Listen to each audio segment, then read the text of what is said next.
কোথায় ছিল তুমি? এতক্ষণে আসছো? আজকে আমার বিয়ে, তোমার আমাকে নিতে আসার কথা না? নিতে আসো হয়ে গেল আমাকে। আমি আমার বিয়ে থেকে পালিয়ে এসে এখানে বসে আছি, তুমি কই ছিলা? কতবার ফোন দিছো, তোমার ফোন কোথায়?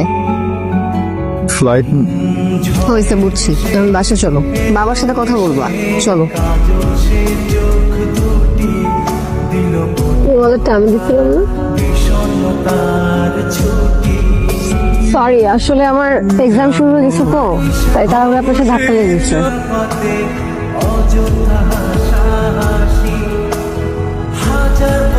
দোস্ত চল না আজকে রাতে আমরা একটু চিল করি, তার বোতল আনছি, চল না প্লিজ। চল চল চল চল চল। ফয়সাল, চুপ করে আছো কেন? কথা বলছো না? ফয়সাল, কি হয়েছে কিছু বলবা? দেখো সকাল থেকে এরকম করতেছো, কিছু তো একটা হয়েছে, বলো। ও কি বলবে? ওর বলার কোনো মুখ থাকলে না কথা বলবে। লাবণী তুমিও তো জানো না, গতকালকে আমার গার্লফ্রেন্ড চিনা আসছিল আমার বাসায়, আর ওর সাথে একটু রাগারাগির পর্যায়ে আমি বাসা থেকে বের হয়ে যাই, আর ও এই সময় আমার গার্লফ্রেন্ডকে বোঝানোর ছলে ও সেটা সুযোগ নিছে। কিভাবে পারলি তুই ফয়সাল? তুই আমার ফ্রেন্ড। ও যা বলছে এগুলো কি সত্য?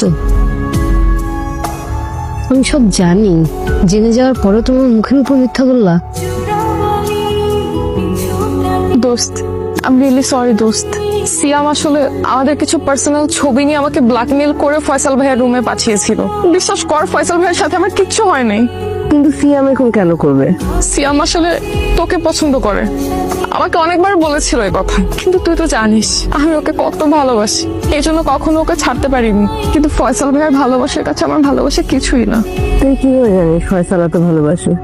ফয়সাল ভাইয়া সেদিন আমাকে তার বেডে দেখার পর একদম পাগলের মতো বিহেভিয়ার করছিল, বারবার একটা কথাই বলছিল যে বিষয়টা অ্যাটলিস্ট তোকে জানানো দরকার।